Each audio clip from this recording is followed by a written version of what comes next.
Greetings to you in the name of Lord and Savior Jesus Christ. കർത്താവായ യേശുക്രിസ്തുവിന്റെ നാമത്തിൽ എല്ലാവർക്കും സ്നേഹവന്ദനം അറിയിക്കുന്നു. It's a great joy that we could come again to the same church and to meet the believers through the online platform. ഒരു പ്രാവശ്യം കൂടെ ഈ ഓൺലൈനിലൂടെ നമുക്ക് അന്യോന്യം കാണുവാനും കർത്താവിനെ സ്തുതിക്കുവാനും ഇടയായി തീർന്നോർത്ത് ഞാൻ ദൈവത്തെ സ്തുതിക്കുന്നു. By the grace of God, last month of May 13 we could reach Thrissur. ദൈവത്തിന്റെ കൃപയാൽ ഈ മാസം 13-ാം തീയതി ഞങ്ങൾക്ക് തൃശ്ശൂരിലേക്ക് മടങ്ങി വരുവാൻ ദൈവം സഹായിച്ചു. The time in which we spent in the North India, it was a blessed time for us, and thank you for all the prayers and support which you have given to us.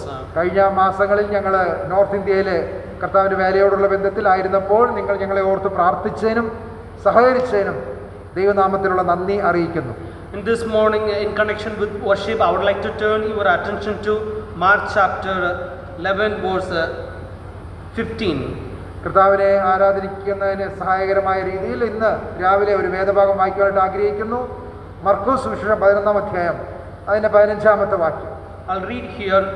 Then they came to Jerusalem, and he entered the temple and began to drive out those who were buying and selling in the temple, and overturned the tables of the money changers and the seats of those who were selling doves.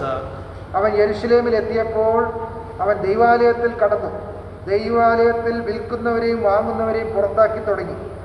വൻ വാണിഭക്കാരുടെ മേശകളെയും പ്രാക്കളെ വിൽക്കുന്നവരുടെ പീഠങ്ങളെയും മറിച്ചിട്ട് കളഞ്ഞു. May God's name be glorified through this verse. ദൈവനാമം വാഴ്ത്തപ്പെടുമാറാകട്ടെ. So when we read the background of this particular verse, ഈ വാക്യത്തിന്റെ പശ്ചാത്തലം നാം പരിശോധിക്കുമ്പോൾ not only in Mark as well it is being mentioned in Matthew, Luke as well as John. നമുക്കറിയാം മറ്റ് സുവിശേഷങ്ങളിലും മത്തായിലും ലൂക്കോസിലും യോഹന്നാനിലും ഈ കാര്യം വിവരിച്ചിട്ടുണ്ട്. When we compile all this before gospel and read, we can understand a clear statement of this particular word. ഈ 4 ഭാഗങ്ങളിലും രേഖപ്പെടുത്തിയിരിക്കുന്ന വിവരണങ്ങൾ നാം വായിക്കുമ്പോൾ ഇതിന്റെ പശ്ചാത്തലം നമുക്ക് വളരെ വ്യക്തമായിട്ട് മനസ്സിലാക്കുവാനായിട്ട് സാധിക്കുന്നു. So when the Passover was nearing in Jerusalem, Jesus Christ came to the Jerusalem. ആ പെസഹ പെരുന്നാളിനോട് സമീപിച്ചപ്പോൾ യേശു കർത്താവ് യെരുശലേമിലേക്ക് കടന്നു വന്നിരിക്കുകയാണ്. We read here that he entered to the temple and began to drive out all those who were buying and selling. അവൻ യേശു കർത്താവ് ദൈവാലയത്തിലേക്ക് വന്നു ദൈവാലയത്തിൽ വിൽക്കുന്നവരെയും വാങ്ങുന്നവരെയും പുറത്താക്കി തുടങ്ങി. It is the people who were selling like oxen, sheep and doves, and also money exchangers. അവിടെ പ്രാക്കളെ വിൽക്കുന്നവരെയും അവരുടെ അങ്ങനെയുള്ള വൻവാണിഭക്കാരെയും അവിടെ കണ്ടു അവരെ പുറത്താക്കി തുടങ്ങി. So when God was giving commandment to Moses, ദൈവം മോശയ്ക്ക് അരുളപ്പാട് കൊടുത്തപ്പോൾ in relation to the offerings, ദൈവത്തിന് അർപ്പിക്കുന്ന കാര്യങ്ങളോടുള്ള ബന്ധത്തിൽ he said that if anybody wants to offer something, he needs to bring.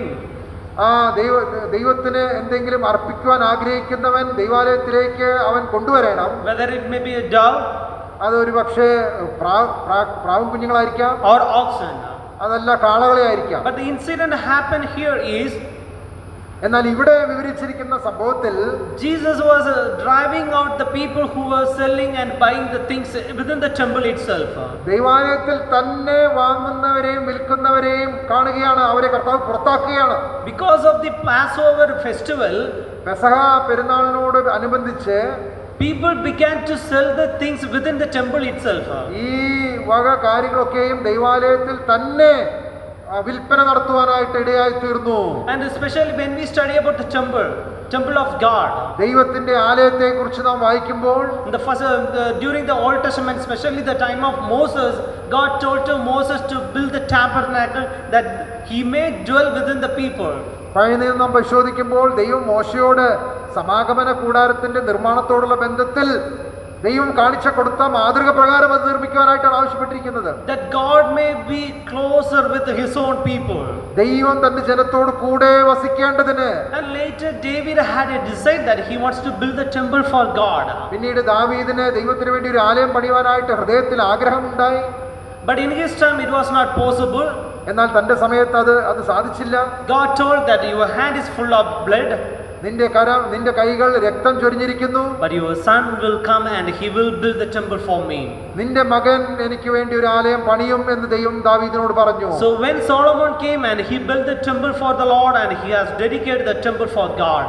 അതിനുശേഷം ശലോമോൻ ദൈവത്തിന് വേണ്ടി ഒരു ആലയം പണിതു. ആ ആലയം ദൈവത്തിന് വേണ്ടി സമർപ്പിക്കുവാനായിട്ടിടയായി തീർന്നു. Later on, during the exile of Babylon, അതിനുശേഷം Babel പ്രവാസകാലത്ത് people came to Jerusalem. After the exile, through Zerubbabel, few people came to Jerusalem. ആ പ്രവാസത്തിന് ശേഷം സെരുബാബേലിന്റെ നേതൃത്വത്തിൽ ഏതാനും ആളുകൾ മടങ്ങി യെരുശലേമിലേക്ക് വന്നു.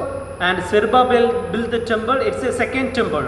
ആ സെരുബാബേലിന്റെ നേതൃത്വത്തിൽ വീണ്ടും ദേവാലയം പുതുക്കി പണിവാനായിട്ടിടയായി തീർന്നു. Just he has modified the temple, that's all. ആ ദേവാലയം പുതുക്കി പണിവാനായിട്ടിടയായി തീർന്നു. But the temple which we read, എന്നാൽ ഇവിടെ നാം വായിച്ച ഈ ദേവാലയം, it was fortified by Herod the Great.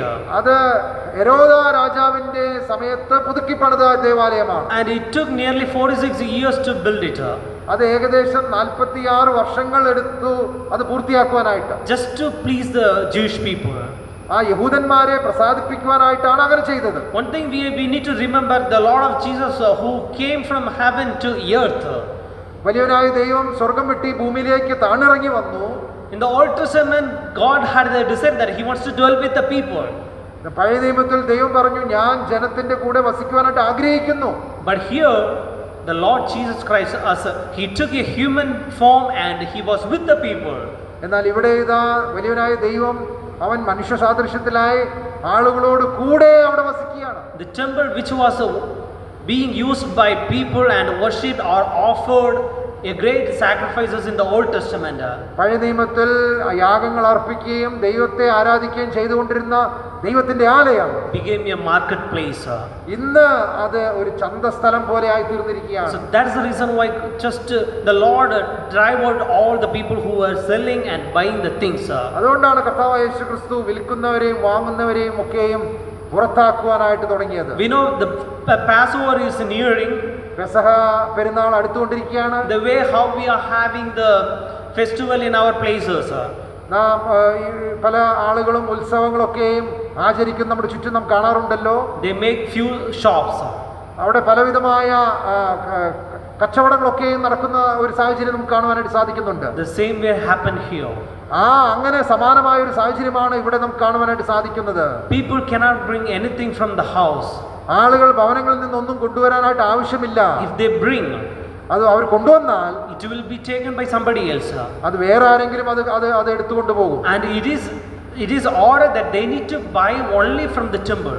അവിടെയുള്ള നിയമം ഇങ്ങനെ യാഗം അർപ്പിക്കാൻ വരുന്ന ആളുകൾ ആവശ്യമായ വസ്തുക്കൾ അവിടെ നിന്ന് തന്നെ വാങ്ങണമെന്നുള്ളതായിരുന്നു. It may not be a good dove.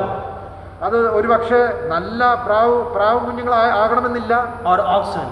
അല്ലെങ്കിൽ നല്ല കാളകളാകണമെന്നില്ല. Because the time has changed in that situation. കാരണം സാഹചര്യങ്ങൾ മാറി വന്നിരിക്കുകയാണ്. The holy temple became a marketplace.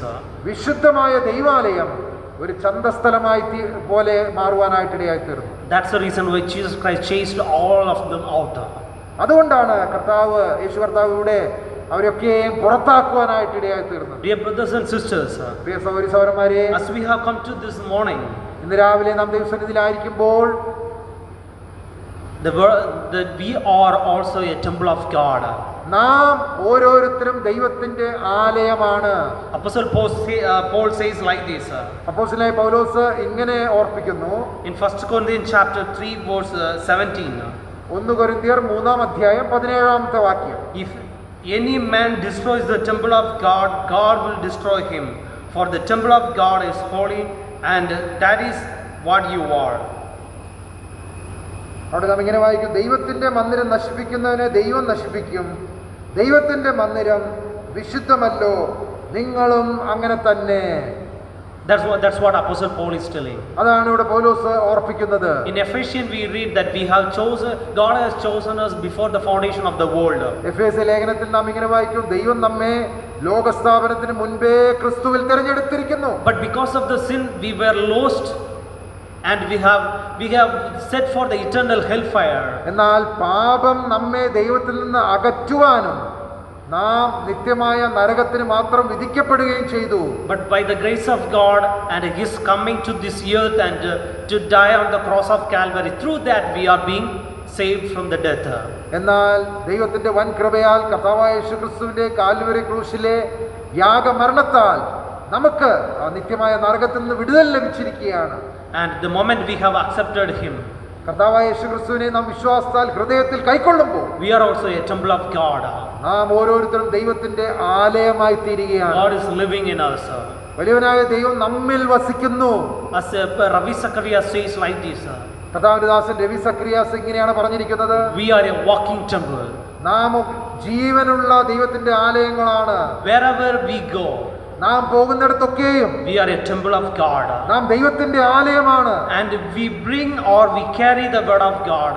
നാം ദൈവത്തിന്റെ വചനമാണ് വഹിക്കുന്നത്. We do the work for God. നാം കർത്താവിന് വേണ്ടി പ്രവർത്തിക്കുന്നവരാണ്. It's not that we are selling or buying the things, നാം ആ സാധനങ്ങൾ വാങ്ങുകയും വിൽക്കുകയും ചെയ്യുന്നവരെ പോലെയല്ല. but our God is in us.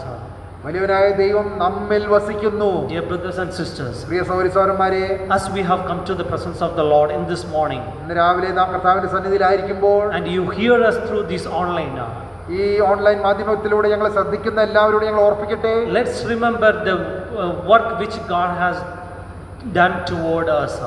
നമുക്ക് വേണ്ടി വലിയവനായ ദൈവം സാധിപ്പിച്ച ചെയ്ത വലിയ പ്രവൃത്തി നമുക്ക് ഓർക്കാം. I would have died with the eternal hellfire, അല്ലെങ്കിൽ നാം നിത്യമായ നരകത്തിൽ പതിക്കേണ്ടവരായിരുന്നു. but God has brought near to Him.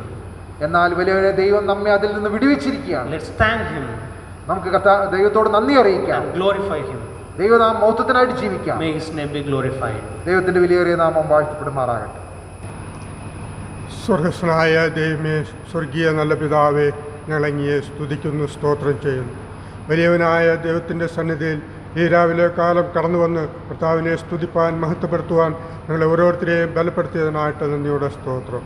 കർത്താവെ, അവിടുന്ന് ഉന്നതനും ഉയർന്നിരിക്കുന്നവനും ശാശ്വതവാസിയും പരിശുദ്ധനുമായിരിക്കുന്ന ദൈവമായിരിക്കാൻ ഞങ്ങൾ അങ്ങയെ സ്തുതിക്കുന്നു, സ്തോത്രം ചെയ്യുന്നു. കർത്താവെ, അവിടുന്ന് സകലത്തിൻ്റെയും സൃഷ്ടിതാവായിരിക്കാൻ ഞങ്ങൾ അങ്ങയെ സ്തുതിക്കുന്നു, സ്തോത്രം ചെയ്യുന്നു. സകലത്തിൻ്റെയും അധികാരമുള്ളവനായിരിക്കുന്ന ദൈവമായിരിക്കാൻ ഞങ്ങൾ അങ്ങയെ സ്തുതിക്കുന്നു. സർവ്വസൃഷ്ടിയെയും സൃഷ്ടിച്ചവനായ സകലത്തിൻ്റെയും ഉടയവനായിരിക്കുന്ന വലിയവനായ ദൈവത്തെ ഇന്ന് വൽക്കാലം കർത്താവെ അങ്ങയുടെ സന്നിധിയിൽ കടന്നു വന്നുകൊണ്ട് കർത്താവെ അങ്ങയെ ആരാധിപ്പാൻ, സ്തുതിപ്പാൻ ഞങ്ങളെ അവിടുന്ന് സഹായിച്ചല്ലോ, അതിനായിട്ട് നന്ദിയുടെ സ്തോത്രം. അവിടുന്ന് ധന്യനായ ഏകാധിപതിയും രാജാതി രാജാവും കർത്താതി കർത്താവുമായിരിക്കാൻ അവിടുന്ന് ഞങ്ങളങ്ങയെ സ്തുതിക്കുന്നു, സ്തോത്രം ചെയ്യുന്നു. കർത്താവെ, അടുത്തുകൂടാത്ത വെളിച്ചത്തിൽ അധിവസിക്കുന്ന ദൈവം അവിടുന്ന് മാത്രമായിരിക്കാൻ ഞങ്ങളങ്ങയെ സ്തുതിക്കുന്നു. ആരാധനയ്ക്ക് യോഗ്യൻ അവിടുന്ന് മാത്രമാകിയാൽ ഞങ്ങളങ്ങയെ സ്തുതിക്കുകയും മഹത്വപ്പെടുത്തുകയും ചെയ്യുന്നു. ആ വലിയവനായ ദൈവത്തെ ഇന്ന് ഞങ്ങൾ വളരെ ഭക്തിയോടുകൂടെ അങ്ങയെ ആരാധിക്കുന്നു, സ്തുതിക്കുന്നു, സ്തോത്രം ചെയ്യുന്നു.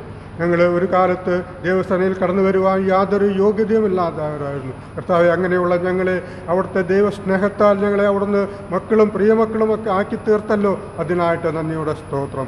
അതിക്രമങ്ങളാലും പാപങ്ങളാലും മരിച്ചവരായിരുന്ന ഞങ്ങളെ ദൈവത്തിൻ്റെ സന്നിധിയിൽ നിർത്തുവാൻ വേണ്ടി കർത്താവെ, നിഷ്കളങ്കരും നിർമ്മലരുമായിരിക്കുന്ന ഞങ്ങളെ അവിടെ സന്നിധിയിൽ എത്തുവാൻ തക്കവണ്ണം കർത്താവെ അവിടുന്ന് ഞങ്ങളെ ബലപ്പെടുത്തിയതിനായിട്ട് നന്ദിയുടെ സ്തോത്രം. അവിടുത്തെ കർത്താവായ യേശുവിൻ്റെ രക്തത്താൽ ഞങ്ങളെ നിരപ്പിച്ചതിനായിട്ട് നന്ദിയുടെ സ്തോത്രം.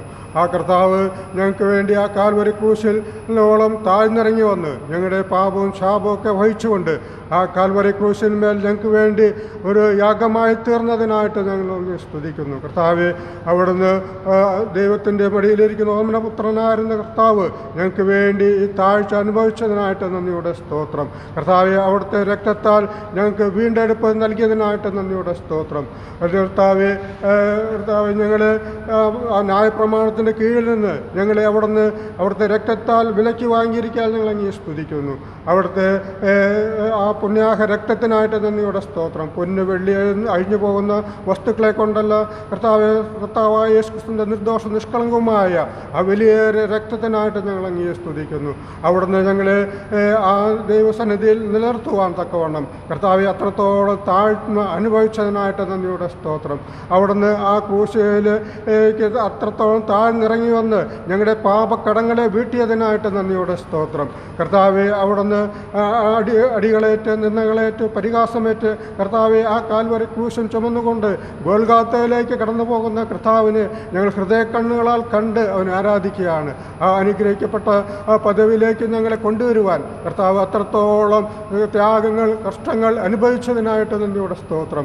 അവിടുന്ന് അനുഭവിച്ച വ്യഥകളെ ഞങ്ങൾ ഓർക്കുന്നു കർത്താവെ. അത്രത്തോളം ഞങ്ങൾക്ക് വേണ്ടി വിരൂപമാക്കപ്പെട്ടതിനായിട്ട് നന്ദിയുടെ സ്തോത്രം കർത്താവെ. അത് ഞങ്ങൾക്ക് വേണ്ടി ആയിരുന്നല്ലോ എന്നോർത്ത് ദൈവത്തെ സ്തുതിക്കുകയും മഹത്വപ്പെടുത്തുകയും ചെയ്യുന്നു കർത്താവെ. ആ വലിയവനായ ദൈവത്തെ ഇന്ന് ഞങ്ങൾക്ക് പകൽക്കാലം കർത്താവെ അവിടുന്ന് ആരാധിപ്പാൻ നൽകിയ ഈ വലിയ കൃപകൾക്കായിട്ട് നന്ദിയുടെ സ്തോത്രം. ആ അത്യുന്നതനായ ദൈവം കർത്താവെ ആ കാൽവരി ക്രൂശിൽ ഒരു അകൃത്യയാഗമായി തീർന്ന് കർത്താവെ അവിടുന്ന് ആ മൂന്നാണികളാൽ തൂങ്ങപ്പെട്ട് കിടക്കുന്ന കർത്താവിനെ ഞങ്ങൾ ഇന്ന് ഓർക്കുന്നു കർത്താവെ. അതൊക്കെ ഞങ്ങൾ ഓർത്തുകൊണ്ട് കർത്താവിനെ സ്തുതിക്കുകയാണ്. ഞങ്ങൾക്ക് വേണ്ടി ഞങ്ങൾക്ക്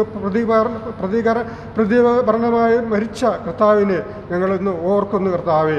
അത് നന്ദിയോടെ ഞങ്ങൾ ഓർക്കുന്നു കർത്താവെ. ഞങ്ങൾക്ക് യാതൊരു യോഗ്യതയും ഞങ്ങൾക്ക് അതിനില്ല കർത്താവെ. ഞങ്ങൾ അത്രത്തോളം അന്നും ഞങ്ങൾ അത്രത്തോളം പാപികളായിരുന്നു. ഒരുത്തിനും ഞങ്ങളെ രക്ഷിപ്പാൻ കഴിയുമായിരുന്നില്ല. ആ വലിയവനായ ദൈവം ഞങ്ങൾക്ക് വേണ്ടി സ്വന്തം പുത്രനെ ഞങ്ങൾക്ക് താഴ്ന്ന ഭൂമിയിലേക്ക് ഇറക്കി വന്നതിനായിട്ട് നന്ദിയോടെ സ്തോത്രം കർത്താവ്. അതൊക്കെ ഞങ്ങൾ ഓർത്ത് നന്ദിയോടെ സ്തുതിക്കുന്നു. കർത്താവ് മരിച്ചു അടക്കപ്പെട്ടു മൂന്നാം നാൾ ഉയർത്തെഴുന്നിട്ട് ഇന്നും സ്വർഗത്തിൽ ജീവിക്കുന്ന അതിനായിട്ട് നന്ദിയോടെ സ്തോത്രം കർത്താവ്.